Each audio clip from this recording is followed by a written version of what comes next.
जो अपने बीच तादर जी जो infrastructure development laying foundation stone के लिए कार्मी अबुतनी विद्या निकेतन लिखा वाली में आप सभी आए हुए आप सभी को नमस्कार करता हूँ।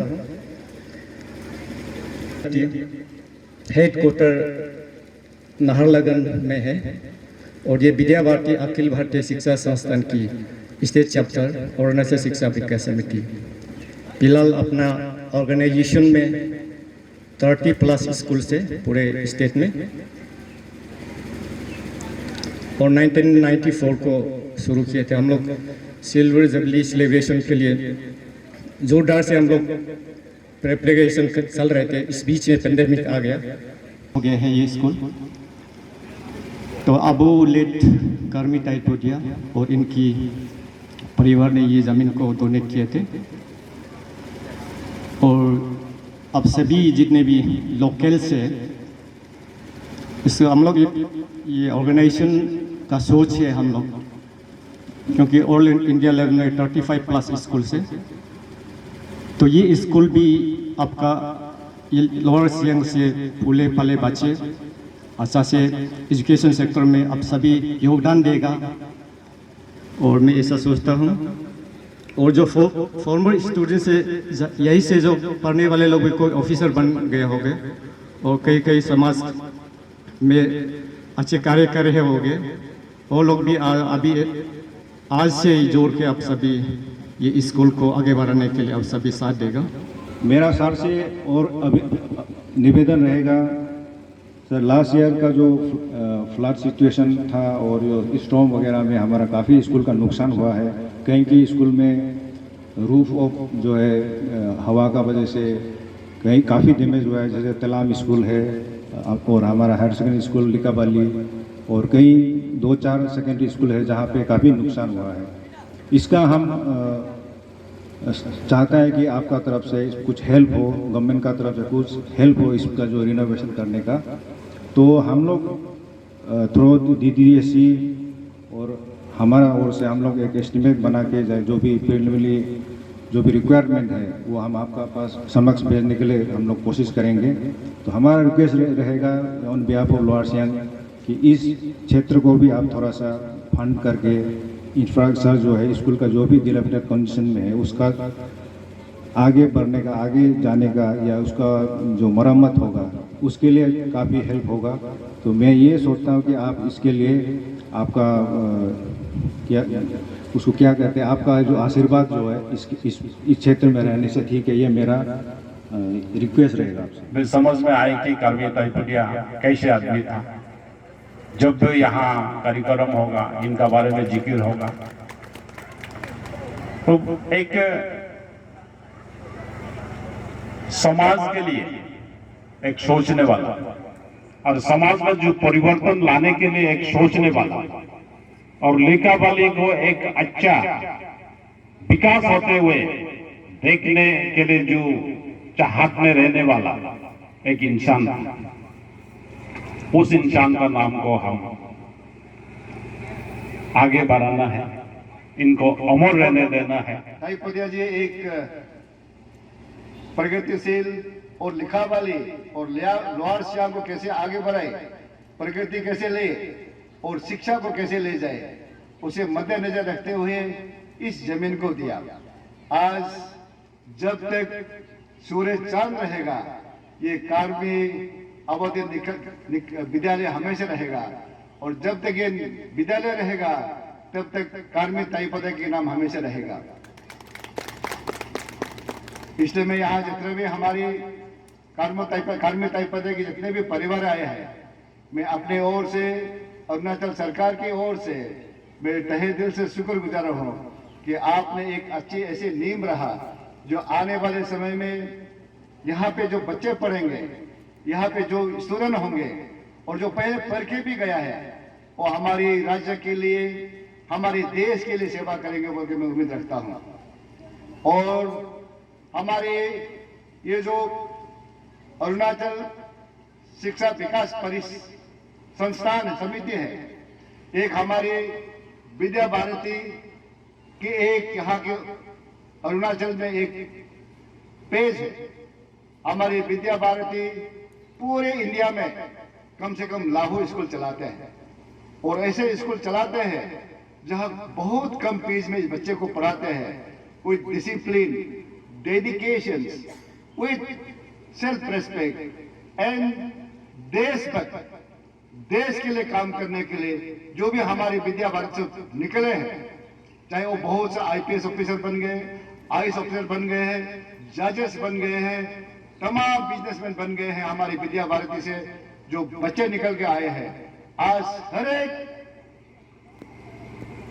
सोसाइटी में, हर एक डिपार्टमेंट में हमारी विद्या भारती से पढ़े हुए लोग आज हर संस्थान में जुड़े हुए हैं और उनका सिर्फ मेन धर्म है, कर्म है, देश सेवा और राष्ट्र ही मेरा प्रथम, बाकी सब अंत में।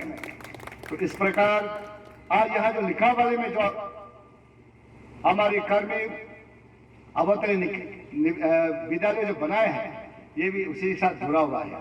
इसलिए मैंने शुरुआत में कहा, जब तक विद्या भारती रहेगा, जब तक कर्मी अवतरण विद्यालय रहेगा, तब तक हमारे कर्मताई पद्धति का नाम रहेगा। और हमारी एजुकेशन पॉलिसी जो 1968 में हमारी फर्स्ट एजुकेशन पॉलिसी लेके आया था, उसके बाद 1986 में सेकंड एजुकेशन पॉलिसी लेके आया। उस एजुकेशन पॉलिसी को 92 में कुछ बदलाव लाया, लेकिन आज न्यू एजुकेशन पॉलिसी 2020 जो लेके आया है, जो हमारी भाजपा की सरकार या एनडीए की सरकार अंडर द लीडरशिप ऑफ माननीय प्रधानमंत्री श्री नरेंद्र मोदी जी का जो शिक्षा नीति लेके आया 2020, ये सबसे अच्छी शिक्षा नीति है। इस नीति में हमें हमारे जितना भी सरकारी स्कूल होता है, प्री प्राइमरी एजुकेशन होता नहीं, हमारे बच्चे डायरेक्ट क्लास 1 से एडमिशन लेते हैं। जो क्लास 1 में हमें बहुत सा किताबें दिया जाता है, बिना एबीसी जाने, क हो जाने बच्चे को डायरेक्ट एक बड़ा सा किताब दे देते हैं, जो बच्चे हमारी फाउंडेशन ठीक नहीं है।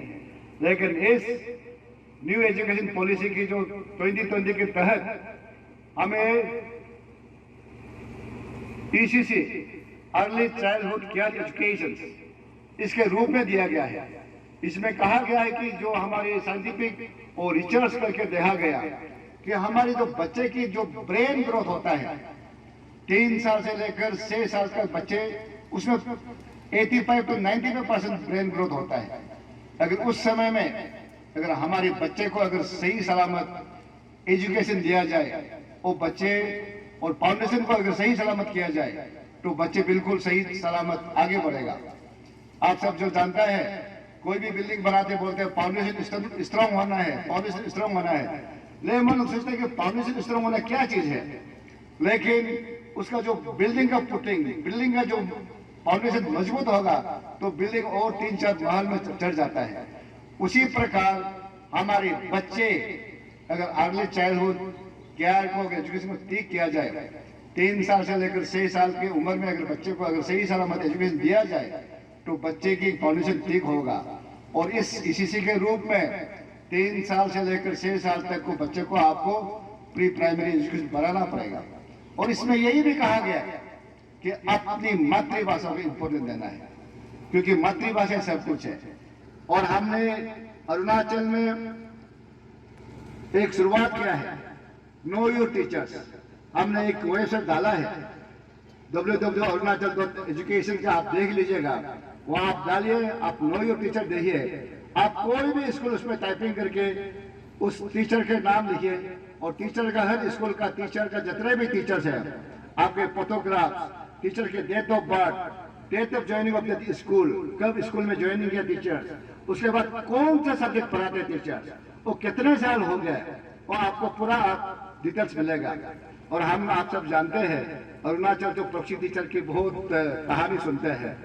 हम टीचर्स कॉन्टेक्ट करके घूमते हैं, दूसरा जगह में काम करके घूमते हैं, उसका बदले में कोई वहाँ बस्ती में टीचर पढ़ाते हैं, उसको सैलरी है, आपको दरबार मिलता है आपको 50,000, उसको 10,000 रुपये दे दिया, तो 10,000 वाला टीचर्स गांव में पढ़ा रहे हैं। और अभी नौबत नहीं आएगा। हमने ये वेबसाइट डाल दिया और उस वेबसाइट में हमने यही भी कहा कि पब्लिक लोग आप कंप्लेन कर सकते हैं ऑनलाइन में। आप उसमें देखिए, आपके स्कूल को देखिए, आप देखिए वो टीचर है कि नहीं है, और जो टीचर का फोटोग्राफ है वो मिलता है कि नहीं मिलता है टीचर्स, उसको भी आप आपका घर में बैठे बैठे देख सकता है। और जो टीचर नहीं है तो आप डायरेक्ट ऑनलाइन में आप कंप्लेन कर सकता है, भाई ये टीचर तो नहीं है, इसका फोटो नहीं मिलता है, ये कहाँ का टीचर है बोल के आप डीडीएससी को कंप्लेन कर सकता है, हमारे डायरेक्टर स्कूल एजुकेशन में कंप्लेन कर सकता है, या हमारे सेक्रेटरी को कर सकते हैं। हम ऑनलाइन में हम रिसीव करेंगे और उसको ऑनलाइन में रिजर्वेशन भी करेंगे, उसका एक्शन भी लेंगे। इस प्रकार नया नया टेक्नोलॉजी लेके आ रहे हैं। ये पहली बार होगा कि हमारे माननीय मुख्यमंत्री ने और हमारे ऑनरेबल डिप्टी सीएम ने जो असेंबली में बजट में अनाउंस किया कि इस साल 21-22 से लेकर हम ईयर ऑफ एजुकेशन डिक्लेयर किया है। और ईयर ऑफ एजुकेशन डिक्लेयर इसलिए किया गया कि हमारे जो नेशनल लेवल में देखा जाए, जो हमारे पैरामीटर्स होता है, उस पैरामीटर में देखा जो हमारे अरुणाचल जो शिक्षक एजुकेशन में देखा जाए तो हम बॉटम से टॉप नंबर में है, नीचे से गिनती करने से 3 नंबर में आता है पूरे प्रांत को गिनती करने से। लेकिन हम 2 सालों में करके कम से कम 5 नंबर में दो नंबर आगे बढ़ा है। और उम्मीद करता हूं कि आने वाले कुछ 1-2 साल में हमें और ऊपर जंप करने मिलेगा, कम से कम 10 नंबर तक बॉटम से आ सके। इसके लिए हमको मेहनत करना पड़ेगा, हमें लीडर को मेहनत करना पड़ेगा, हमें टीचर्स को मेहनत करना पड़ेगा, हमें पेरेंट्स को मेहनत करना पड़ेगा, हमें स्टूडेंट को मेहनत करना पड़ेगा। अगर स्कूल को अगर सही चलाना है तो मैं तो कहूंगा स्कूल की एसएमसी जो स्कूल मैनेजमेंट कमेटी ठीक होना पड़ेगा, टीचर्स हमें ठीक होना पड़ेगा, स्टूडेंट हमें ठीक होना पड़ेगा, स्टूडेंट के साथ साथ में हमारे पेरेंट्स को भी ठीक होना पड़ेगा। क्योंकि हमारे पेरेंट्स सोचते हैं कि मैं बच्चे को स्कूल भेज दिया, मेरे रिस्पॉन्सिबिलिटी खत्म, बच्चे स्कूल गया नहीं गया, पढ़ाई किया नहीं किया, क्या होमवर्क दिया, क्या पढ़ाई किया, पेरेंट्स कभी बॉदर नहीं करते, हमारे ट्राइबल पेरेंट्स लोग। आज पूरी अरुणाचल में हमने सर्वे करके देखा, हमारे हर स्कूल में बहुत सा नौजवान स्टूडेंट्स इस ड्रग की चपेट में आ गए हैं। इस ड्रग की चपेट को अगर अभी नहीं रोके वो आने वाले कम से कम जनरेशन बर्बाद कर देगा। ऐसे बहुत से कहानी हमारे नॉर्थ ईस्ट की स्टेट में बहुत से ऐसे प्रांत हैं जो ड्रग से कम 2-3 पीढ़ियों की बर्बाद हो गए हैं। इसलिए आज आपके माध्यम से आप यहाँ जितने भी एचओडी है, हमारे पेरेंट्स है, स्टूडेंट्स है, आप सबसे निवेदन करूंगा कि हर एक लोग, हमारे आप पुलिस लोग भी बैठे हैं, इसके साथ बैठे हैं, आप सबसे मैं निवेदन करूंगा कि ये नो ड्रग्स की अवेयरनेस कैंपेन करना बहुत दरकार है।